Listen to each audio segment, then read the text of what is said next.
Welcome back to Agenda Kenya with me, Jason Nyantino. Tonight we are discussing poverty, a development challenge that was identified by our leaders at independence 46 years ago. Why is it still here with us? That's what we are grappling with. My next question of the evening is from Purity Wamboi, who is a student. Purity. Why has the Poverty Eradication Commission not been popularized, and what has it achieved since it was formed? Thank you. Ramal. The commission was formed in 1999. And as usual, when an institution is just taking root, sometimes the teething problems, as it were, may inhibit its faster growth as anticipated by the people. But in spite of that, the commission has had to demonstrate the way forward in enabling the poor to come themselves, to lift themselves out of poverty. Now, one of the strategies that the commission embarked on was to empower the communities to be in charge of resources so that they are in a position to determine what facilities they require in order to facilitate their livelihoods, to improve their livelihoods. And we started with what we call social projects in the year 2000. We supported some projects countrywide on what we may call a pilot basis. And based on that success, small as it were at that point, and though it was not popularized, in other circles at the government level and even at the parliamentary level. Yeah, sorry to interrupt, but could you give us examples of those projects? Yes, I'm now getting there. But now, such projects like we had social projects, we had water, for drinking water. We've had like facilities such as improved toilets in slum areas. We've had some irrigation projects in some poor communities like in Eastern Province. And based on that, including in fact schools and health centers, we demonstrated how communities can be in charge of resources to put up those facilities. Now, based on that, government and particularly parliament learned a lesson that the communities, given the resources, can actually take charge and do better. And that's how such resources like CDF came up, LATIF came up as a result of that, to empower the people to be in charge of those resources. So the devolution concept that we are looking at, yes, came out of your effort? As part of the pilot process of the Poverty Eradication Commission. Okay. Now, once the government took up that through CDF, we thought now we need to address more serious issues of the communities, the poor communities. And we recognize that income poverty is a key factor. If you do not have money, you cannot buy food. Now, if most of the communities are unable to get money, how do we empower them to do so? Considering that if they go to commercial banks, they are told, look, you cannot, if you don't have a collateral, you cannot access any resources from here. So we decided to pilot what we call a revolving loan fund, which we give communities, registered groups, we give them a block fund, and then they decide among themselves who are going to be given those resources in order to undertake any income-generating activities. Okay. And we have very good results. And as a result of that, we are now in the process of upscaling. All right, thank you for that. The question from the audience was about how popular you. Do you think Kenyans know about you? Because one of your mandates, I think, is to popularize government policies, yes, especially those ones which are eradicating poverty or reducing poverty. Do you have a budget for publicity? We've, as I mentioned earlier on, we started off with teething challenges initially.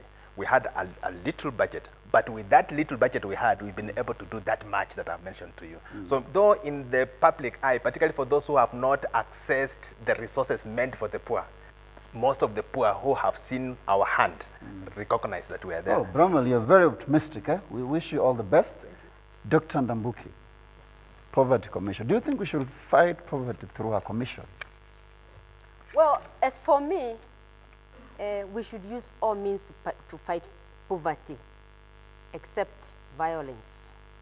So we should use ourselves, we should use the commission as a body that takes the lead in helping us to appreciate the fact that it must come from within ourselves. We must empower the communities, we must empower ourselves. So I think the commission is a good idea. But the commission must also have ownership in the community. So these representatives of the community here should be meant to understand what is the role the community should play as individuals and as a community. Do you think as we speak, the commission is effective? Well, I think I want to take his word that they have done something. But I believe myself as an educationist, for example, that if you go to a class and the children don't know your name and the subject you teach, then you are not effective a teacher. So the commission ought to popularize this. Not to popularize, in fact, to introduce itself to the people, sell its work to the people, and become part of the people, part of the community efforts and programs, and then from there work with the community so that it is also empowering itself as it empowers the communities. So the community is important for the commission to be known by the people for whom it is working and with whom it is working. But I think that it is effective right now, and I believe if it is sold well and if it is owned by the communities, the process becomes easier and more effective. All right, Ken, Poverty Commission. Poverty Commission, I choose to look at it a bit differently. In my mind, I think what he's talking about is what we call infrastructure, the road. But before, even if you have the infrastructure, you must have the software that runs that human being that uses the infrastructure. And I think for me, the problem is the software that runs the human being. If you have a mobile telephone, I know most of us have mobile telephones. If the software is corrupted, it is useless. It doesn't matter whether it's a Nokia that costs you 100,000 shillings. If the software is not working, it is useless. We keep talking about community differences in this country. And allow me to use one example of one community which I have come to respect. The Asian community is not waiting for the Poverty Commission. The Asian community works. And I'm saying, and this is the challenge I'm throwing out there, I'm saying that the problem in this country, indeed not only this country, across Africa, we don't think. And I underline that word, we don't think. Really? As we think, so we are. And I appreciate, I'm saying the commission is doing a good thing, because if a bank is not there, then where do you get your money from? Yeah? But I'm also trying to say that if you believe you can do something, then you're able to innovate, you're able to think, you're able to create. Entrepreneurship, for instance, is about innovation. It's about looking at a situation and saying, wait a minute, okay, I can move these potatoes from here to over here and make some money. Okay, Ken, in your opinion, yes, do you think we need this commission? I think we need it, but I think it also needs to go deeper, not just deal with the infrastructure. All right, there's an Asian on the panel, having heard very positive things from Ken about you. Any insights about the Poverty Commission? This is where I come from. Poverty mentality. We have a poverty mentality. Where is that poverty mentality from? Why have we created that poverty mentality? And how is it benefiting us? We can't work backwards because that doesn't ever give us resolutions. But we're at a stage where people think poor. We need to get out of that poverty mentality. So as the Commission goes out to do its work, and it is definitely a plus because it's something that wasn't there before, how do we get people to stop thinking from that point of lack? Because I think that has been ingrained into us, perpetuated through generations, and people feel poor even when they have. So we have to really go to the layers of the mind where the mentality has to change. We have to stop thinking poor. We have to stop thinking that we are less than. We're all equal. We're all created equal.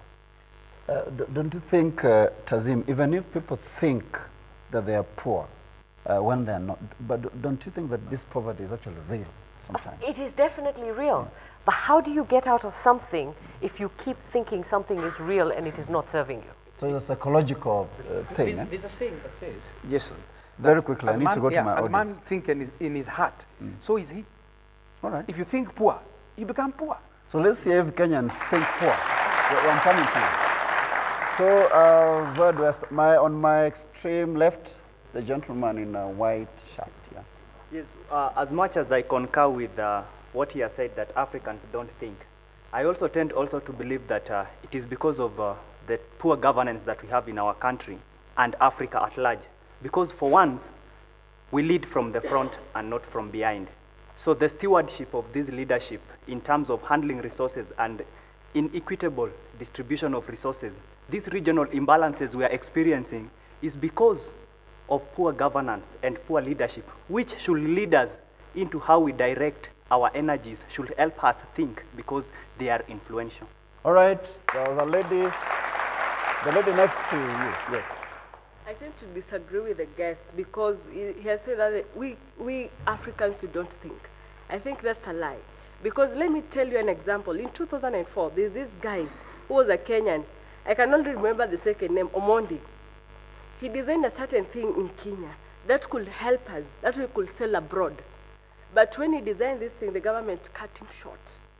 This guy was then picked up by a certain American. Right now, as I'm speaking, in fact, it was an issue in the, it was an issue in the magazine that he has designed a car that has a speed the same as a plane. But it was cut short in Kenya. Right now, as they're innovating that project, they'll again sell it to us. We think, but the government cut us short. They don't help us come up. The gentleman in, yes, in don't the agree with the guest about us being not thinking. I am an artist, and in my artwork, I do a lot with beadwork, but the resources from the government are not reaching the youth back in the slums. All right. Because the people like the councillors, once we vote for them, they go to their councils. Instead of looking back where the voters, what they are doing, we are still being down. They go fight instead of us. Now, we are the ones who are fighting and they are fighting. Where are we heading to?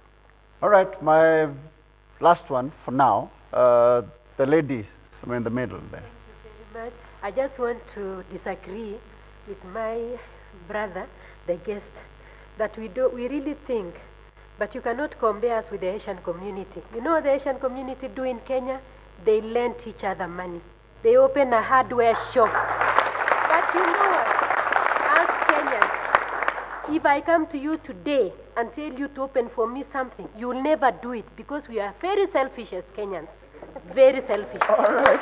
Thank you. I'll come to you, Bramwell. There's a guy under fire on this panel, and that guy is Ken. And Please, Ken, defend yourself. Let me start from the one who said very quickly that the Asians lend each other money because they think. Because they think. We don't think. That's why we're not lending each other money. You see, we are saying, I like what she's saying. She said there is Omondi. Omondi thought. But why I don't agree with her, she says, we think because Omondi thought. Of course, there are flashes of genius here and there. But I am saying, as a culture, the cultural mold, we don't think. That's why we're where we are. And that is why, by the way, after that, Omondi, I don't know him, maybe we'll go and vote for a councillor who gave him 50 shillings. You see what I'm saying? So that the councillor now destroys the infrastructure, the governance infrastructure that will take him forward. So my contention is that it is the quality of our thinking. Of course, by the way, you do think, because if you want to get out of that door, then you'll say, I want to get out of that door, and you're thinking. But the elevated thinking that makes you perceive things that are not there, and you say, I can. Think about Newton. Isaac Newton, the guy who discovered gravity. He was sitting under a tree, and an apple fell, and he asked, why did that apple fall? Have you ever asked why an apple fell?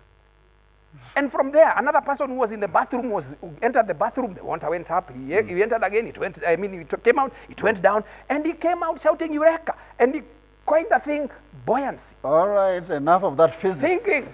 Enough of that physics. Thank you, Ken. We must take another break. But before you do that, you have a chance to interact with us in this debate by answering this question. Do you think the Grand Coalition government is doing enough to fight poverty in this country? Send your yes or no to the number on your screen. Give us your name and location. Agenda Kenya comes back in a moment.